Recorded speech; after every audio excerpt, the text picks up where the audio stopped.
Thank you, Madam Deputy President. And I rise to really reaffirm the pride that I have to be a member of a political party that is committed to net zero, a political party that ensured that we had a rollout of renewable energy zones in New South Wales that understood the need to have a reliable and affordable energy system.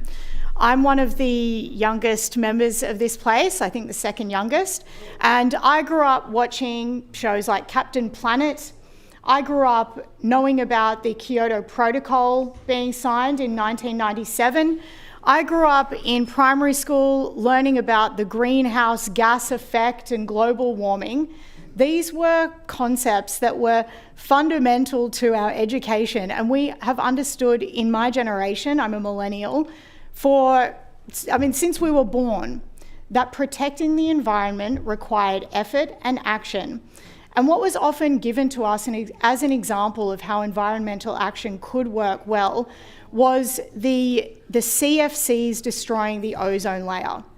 We were told growing up that the world worked together in identifying both the problem and solution to the ozone layer being destroyed by CFCs, those chemicals that were getting into the atmosphere and burning a hole in our ozone layer, which is actually the reason that in Australia in particular, we get a particularly high rate of skin cancers.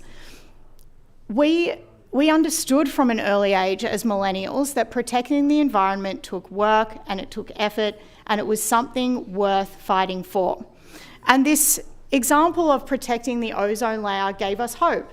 It showed us that when there was enough desire, when there was enough concern about a global issue, that the tragedy of the commons could be overcome, that we could work together and we could actually reverse the damage that we had done to the environment to the benefit of all humanity, but as I say, particularly to the Southern Hemisphere citizens like ourselves.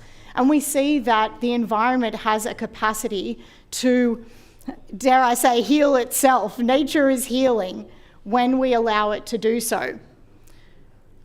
Since I've come into this place, I've had the enormous fortune of being a member of committees, including the Planning and Environment Committee and the Net Zero Commission Committee.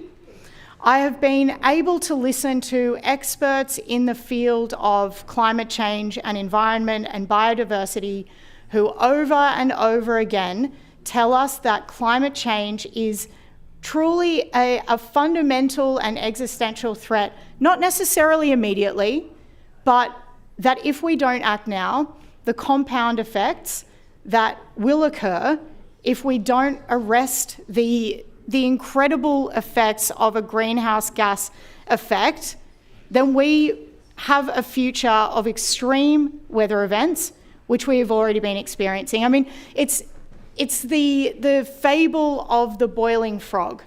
We are in a time where our weather is changing significantly day to day. We see that this week we had our hottest October day on record. It's not an accident.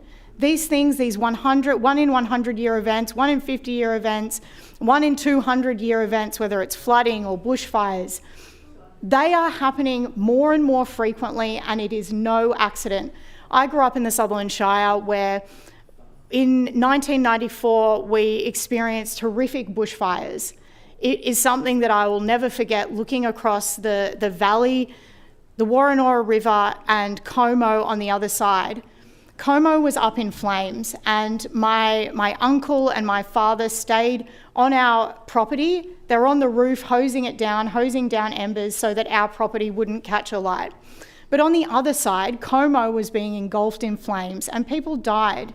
It was a horrific tragedy, and from a young age showed me the power of weather and climate events that are deadly, not just in the bush, not just out of sight, out of mind, not just in regional and rural areas, but actually in urban areas. And I'm not saying that, urban areas are not impacted generally as seriously and significantly as regional and rural areas by climate change. That's clearly true. But I'm saying that reinforced to me that the dangers of of weather events are deadly and real and traumatic. And we have to be realistic about the role of climate change and human-induced climate change in those changing weather events.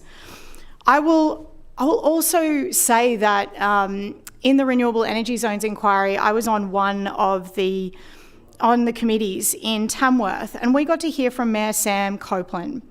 And I also heard from farmers there. We went to their regional properties. It is clear that some farmers are really concerned, and some people who live in regional areas are really concerned about the rollout of renewables. And that is fair enough, because they don't have information, they feel like they're not being listened to, they may not be the beneficiaries of community benefit schemes. And those concerns are legitimate and should be listened to. We should be finding solutions to try to accommodate the needs of as many people as we can as we roll out this transition to renewables that is required for an affordable and reliable energy future. It is required for all of us. And I can understand that there are some people in New South Wales that are bearing the brunt of that change more than others. That is clearly true. So we must address that. And I was really heartened to hear that Mayor Sam Copeland was speaking about a unique and new way of gathering the community benefit scheme to develop a fund, essentially, that would benefit the entire community rather than just individual pockets. So there are people who are working hard to overcome the challenges that have been spoken about today. There are problems with planning. That is, again, clearly true. There have been problems with consultation run through Energy Code, clearly accurate. However, we must acknowledge that coal-fired power stations are the past. They are not the future, and they have served us well. They have given us low-cost, reliable energy for decades and decades, and we have benefited as a nation both from that energy but also from the export of coal. But our major coal partner in New South Wales is Japan. Our major export partner is Japan. They have a net zero goal. We have to be realistic about what that transition for us looks like, not just with the supply and production of our own energy, but how we are going to export to ensure our GDP remains strong. Unfortunately, in 2023-24, our GDP was per capita actually fell. Our GDP fell because our population grew more quickly than it. That is a problem. We need to understand how the economic effects of net zero around the world are impacting us. I believe it's about 85% of the world's GDP is currently covered by net zero. The Honourable Mark Latham mentioned that Australia only accounts for about 1.3% of emissions globally. However, the top 20 global emitters, yes, there are some obvious standouts in terms of large countries that are emitters like the US and China. But when you get past those top 5 or 6 emitters, the next 20 are emitters that are somewhere around the region of what we emit, around 1.3%.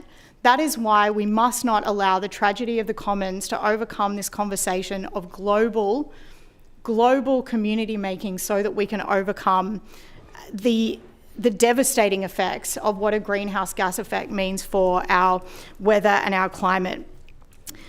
I note the CSIRO's GenCost report again showed that solar and wind plus storage and transmission is the cheapest way to provide energy to Australians.